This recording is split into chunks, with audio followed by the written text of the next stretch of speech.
추수감사절 맞아서 또 우리 성도님들과 함께 감사의 말씀을 나누게 된 것으로 인하여 하나님께 감사합니다. 오늘은 믿음의 가족들이 이렇게 함께 모여서 감사의 마음을 하나로 묶고 하나님께 감사의 예배로 드리는 특별한 날입니다. 좀 더 이렇게 자세하게 말씀드리면 봄이요. 제가 통역이 없겠지만은 빠졌는데 봄 하니까 옛날 생각이 나는 거예요. 아지랑이가 피어오르고 종달새가 노래하는 들판. 겨울에 긴 잠에서 만물이 깨어나는 봄. 새싹들이 돋아나는 이 봄에 우리는 밭에 나가서 밭을 갈고 씨앗을 뿌렸습니다. 그 뿌린 씨앗들이 싹이 나고 자라나기 시작을 했어요. 여름이 오자 우리는 또 들판에 나가서 땀을 흘리면서 열심히 일했습니다. 김을 내주고 또 가꾸어 주었습니다. 비가 오지 않을까? 장마가 들어서 농작물에 피해가 있진 않을까? 걱정감이 염려한 때도 있었지만 심는 대로 거듭나는 이 자연의 축복과 법칙을 굳게 믿고 열심히 일했더니 열심히 가꾸었더니 우리 예수님의 말씀을 따르면 30배, 60배, 100배의 결실을 하는 놀라운 축복이 왔습니다. 오늘은 그같이 결실한 곡식들을 거두어 드린 것이 너무도 기쁘고 감사해서 하나님께 감사의 제단을 쌓고 추수 감사절을 지키는 것입니다. 놀랍지 않습니까? 우리 자신들을 포함해서 오늘의 대부분의 사람들은 직접 농사를 짓지 않았기 때문에 농부처럼 농사를 짓는 기쁨이나 거두어 드리는 축복을 이렇게 깊이 느끼지를 못합니다. 1년 동안 지나면서 쌀이 어디서 열리는지 생각조차도 안 했어요. 그래서 요즘 어린애들은 고구마가 땅에서 캐는지 남에서 열리는지조차 모르는 애들도 있습니다. 그러나 우리가 어떤 일을 하든지 무엇을 하든지 심는 대로 거듭나는 이 원리는 변함이 없습니다. 변하지 않아요. 한 해를 돌이켜보면 우리에게는 어려운 문제들도 있었고 부족한 것도 많은 것처럼 이렇게 생각되었습니다. 그런데 가만히 돌이켜보고 생각해 보니까 하나님은 엄청나게 많은 것들로 저희들에게 축복해 주시고 또 채워주셨어요. 우리를 축복해 주셨습니다. 우리는 먼저 심는 자에게 씨와 먹을 양식을 주시는 하나님께 감사합니다. 우리는 또한 심는 대로 거두게 해주시는 하나님께 감사합니다. 적게 심는 자는 적게 거두고 많이 심는 자는 많이 거둡니다. 콩을 심는 자는 콩 거두고 밀을 심는 자는 밀을 거둡니다. 성령으로 심는 자는 영생을 거두고 육체로 심는 자는 썩을 것을 거둡니다. 이것은 하나님의 놀라운 은혜요, 축복이에요. 특별히 하나님을 알고 하나님을 믿고 하나님 안에서 생활하는 우리 성도들에게는 놀라운 축복의 은혜입니다. 그래서 시편 기자는 창조주 하나님이 되시며 구원을 베푸시는 하나님이시며 여호와로 부르는 바로 그 하나님의 축복과 사랑을 입은 백성들에게 이렇게 말합니다. 오라, 우리가 여호와께 노래하며 우리의 구원의 반석을 향하여 즐거이 외치자. 우리가 감사함으로 그에게 나가며 시를 지어서 즐거이 그를 노래하자. 여호와는 크신 하나님이시요 모든 신들보다 크신 왕이시기 때문이로다. 땅의 깊은 곳이 그의 손 안에 있으며 산들의 높은 곳도 그의 것이로다.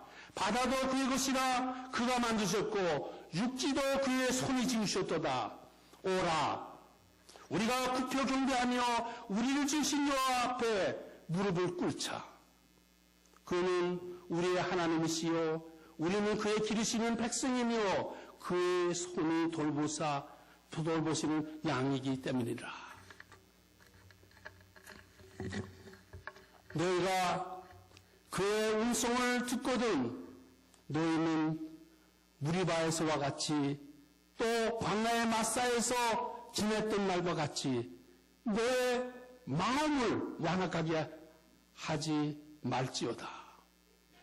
오늘 우리는 이 자리에 감사한 마음으로 나와서 앉았습니다. 하나님 앞에 오늘 우리는 감사의 제단을 쌓는 곳입니다. 성경은 예수 그리스도를 믿음으로 말미암아 구원을 얻고 하나님의 자녀가 된 믿음의 성도들에게 이렇게 말씀합니다. 항상 기뻐하라. 항상 기뻐하라. 쉬지 말고 기도하라. 쉬지 말고 기도하라. 범사에 감사하라. 같이 하겠습니다. 범사에 감사하라. 범사에 감사하라. 그 다음에 이렇게 주석을 붙였어요. 사도 바울은 이것이 그리스도 예수 안에서 너희를 향하신 하나님의 뜻이니라. 하나님께서 우리에게 가지고 계신 뜻이 있는데 범사에 감사라고 하는 귀한 뜻입니다.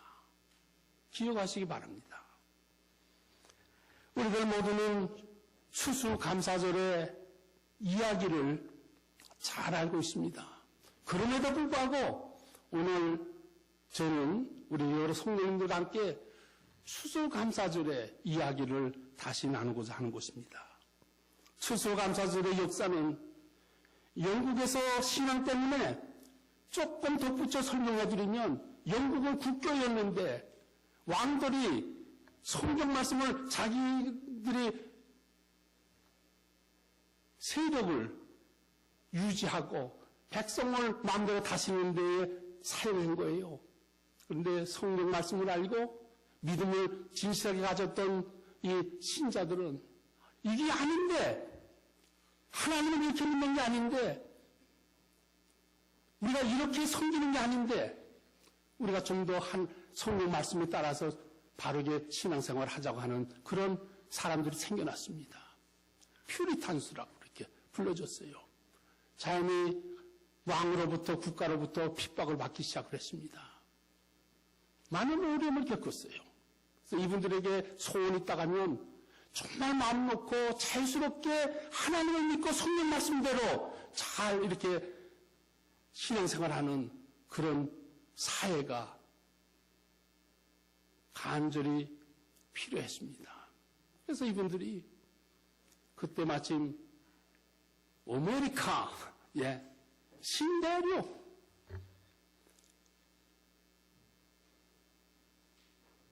이 신대륙에 가서 우리가 마음대로 누구한테 간섭받지 않고 누구한테 억압받지 않고 누구한테 핍박받지 않고 믿음 생활을 잘 했으면 좋겠다. 그래서 메이플라워라 하는 배를 타고 신앙의 자유를 위해서 1620년 9월 29일에 이 신대륙이었던 아메리카로 건너오는 항해기를 떠났습니다.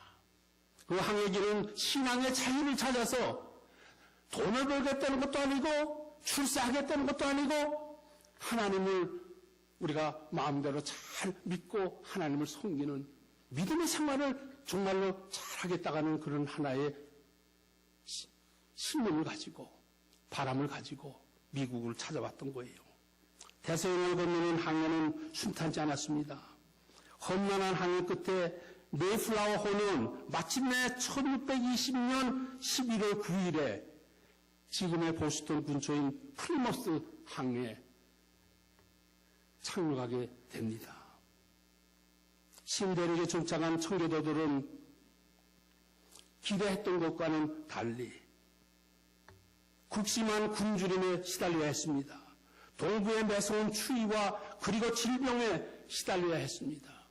오늘날 이렇게 많이 발달되고 또 모든 시설이 잘 갖춰진 오늘날도 동부에 눈이 많이 내리면 거기에 있는 사람들이 얼마나 고통을 겪습니까?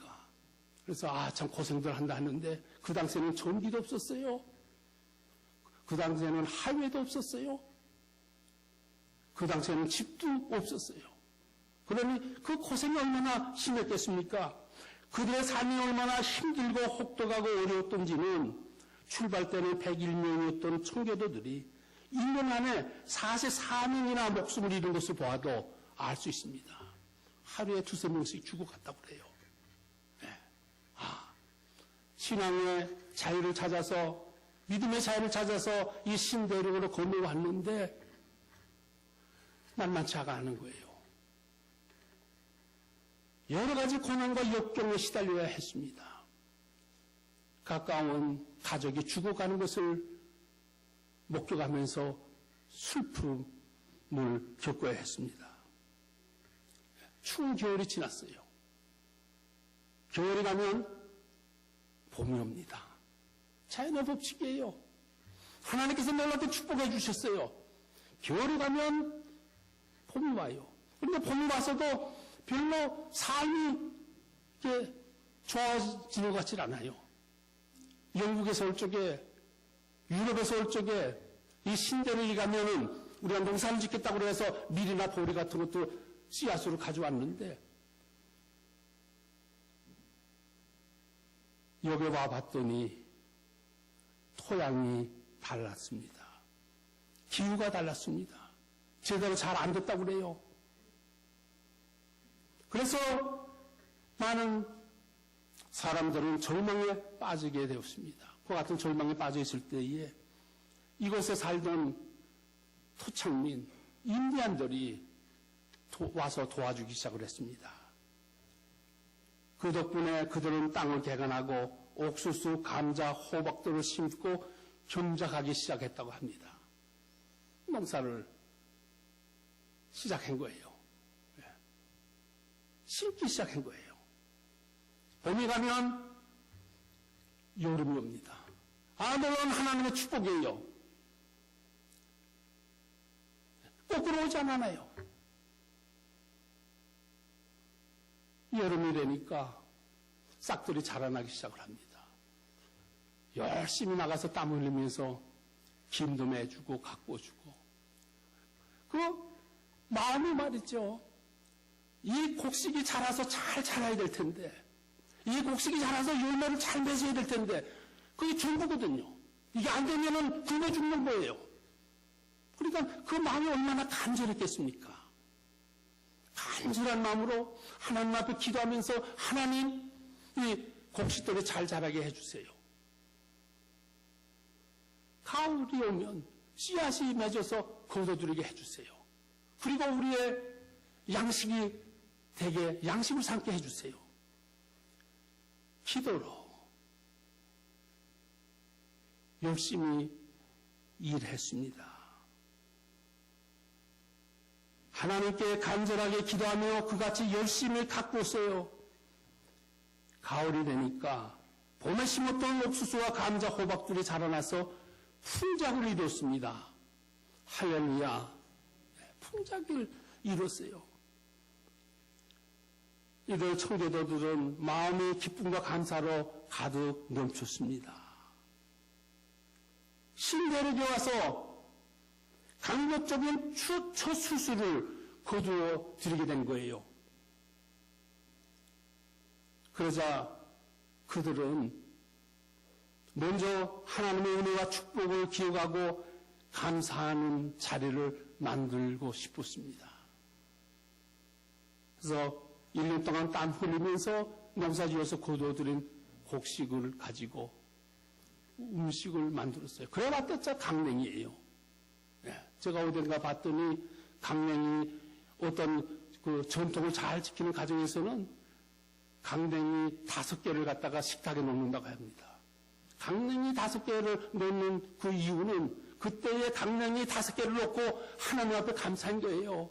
이 강냉이가 자라서 이렇게 열매 맺게 해주신 하나님 감사합니다. 이것을 양식으로 삼게 해주신 하나님께 감사합니다. 그 강냉이 5개가 오늘날 정말로 맛있는 어떤 요리보다도 더 귀하고 감사하고 맛있은 거예요. 네. 배가 고프면 음식 맛이 난다고 하잖아요. 네. 또 그들은 자기들을 도와준 인디안들을 청했습니다. 근데 보니까 들에 나가서 뭔가 이제 새를 잡아야 될 텐데 사냥을 해야 될 텐데 칠면조가 많은 거예요. 터키. 예. 나가서 터키를 잡아다가 터키를 굽고 맛있는 음식을, 강냉이 음식을, 호박 음식을, 감자 음식을 만들어 놓고 하나님 앞에 감사 제단을 쌓았습니다. 그리고 기뻐하면서 축하한 거예요. 그리고 인간들한테도 감사한 거예요.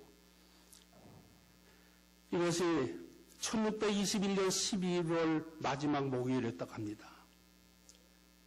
최초의 추수감사절이 되었어요. 네.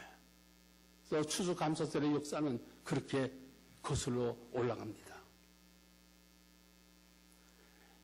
이 사람들은 하나님의 은혜에 하나님의 축복에 감사하는 일을 일회성 행사로 한 번으로 끝나질 않았습니다. 해마다 그것은 계속되었습니다. 그리고 감사하는 마음은 이 사람들에게만 한정된 것이 아니라 감사의 마음은 이 대륙이 점점 개척됨에 따라서 널리 퍼지게 됐습니다. 보스턴 지역뿐만 아니라 오하이오까지 이렇게 점점 번져나가기 시작을 한 거예요. 미국이 남북전쟁이 종결될 무렵인 1863년 10월 3일에는 16대 대통령인 아브라함 링컨이 이 추수감사절을 국경일로 선포하고 매년 11월 넷째 목요일에 추수감사절로 지키기로 한 거예요. 어떤 한 집단이나 어떤 한 개인의 행사가 아니라 온 국가가 야 이제 우리는 하나님께 감사의 제도를 쌓자. 우리는 하나님께 감사하자. 하나님께서 우리를 이렇게 축복해 주셨다. 하나님의 축복과 은혜로 오늘날 우리는 이렇게 살아가고 있다고 하는 이 마음을 잃지 않은 거예요.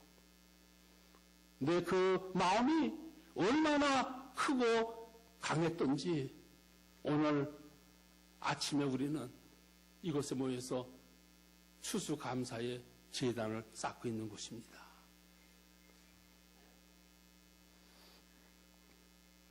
그래서 오늘 이 추수감사절은 하나님의 도우심과 축복을 기억하고 감사하는 날입니다. 추수감사절을 지키면서 우리가 깨닫게 되는 것은 저는 다시 한번 참 제가 놀라운 것은 우리 이 목사님 저한테 설교를 부탁하신 거예요. 근데 저는 매주 설교하는 사람이 아니고 듣기를 좋아하는 사람이라 입이 점점 더 굳어지는 거예요. 생각하는 것도 조금씩 늦어지는 거예요.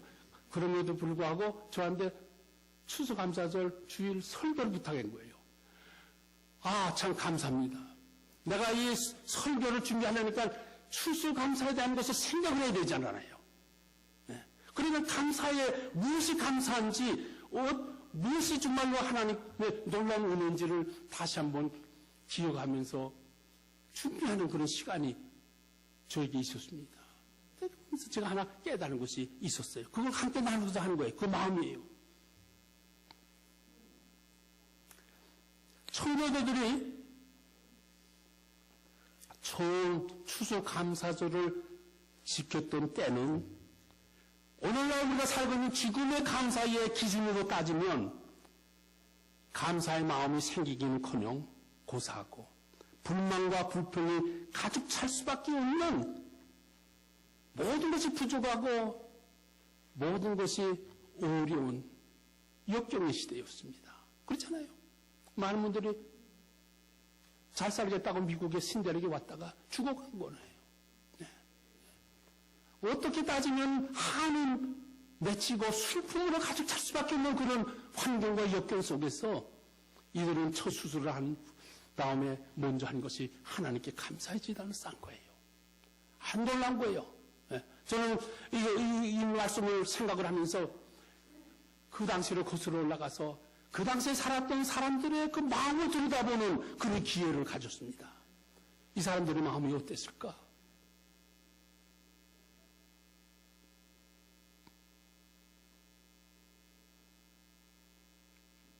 그런데도 불구하고 그들은 하나님께 감사의 제단을 먼저 쌓았습니다. 그리고 하나님은 그들의 삶을 축복해 주셨어요. 가만히 생각해 보세요. 오늘날 우리가 누리고 있는 이 모든 축복들, 이 모든 혜택들은 그들이 감사의 제단을 쌓은 후에 하나님께서 축복을 해주시고 또 축복을 해주셔서 일어난 열매들입니다. 깨달을 수 있기를 바랍니다. 미국이 우연히 어느 날처럼 부하고 강한 나라가 된 것이 아니에요. 그 처음에 믿음을 가지고 이 신대륙에 와서 믿음 생활로 자신의 모든 삶을 쌓으려고 했던 그 놀라운 마음 위에 하나님께서 위로부터 부어주신 거예요. 인디안들이 이 땅에 오래 살면서도 어때 그런 것을 생각을 했어요? 네, 미국의 역사를 조금 살펴보면 지금은 많이 달라졌어요. 지금은 오히려 걱정하고 염려하는 사람들이 많아졌습니다. 왜요? 믿음이 떠났으니까요. 더 불신하고 서로 싸우니까요.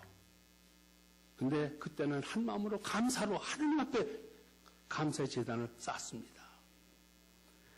26대 대통령이었던 디오도 루즈벨트 대통령이 한 말을 소개합니다. 그는 이렇게 얘기했습니다. 지금 우리는 훨씬 편하고 풍요로운 시대에 살고 있습니다. 오래전에 얘기해요. 이분이 대통령이 중에. 그러나 오늘날 미국의 위기는 좋은 것을 주신 하나님께 감사하지 않는 데에 있습니다. 오늘날 우리 가정의 위기는 축복해 주시고 좋은 것을 주신 하나님께 감사하지 않는 데에 있는 줄로 압니다. 오늘날 이 나라의 위기는 그 많은 것들을 위로부터 축복해 주셨는데 그것을 깨닫지도 못하고 감사하지도 않는 그 마음에 있는 줄로 압니다. 그래서 우리는 하나님께 감사하는 가정이 되어야 되겠고 하나님께 감사의 제단을 쌓는 나라가 되어야 되겠고 감사의 제단을 쌓는 우리 자신이 되어야 될 줄로 믿습니다.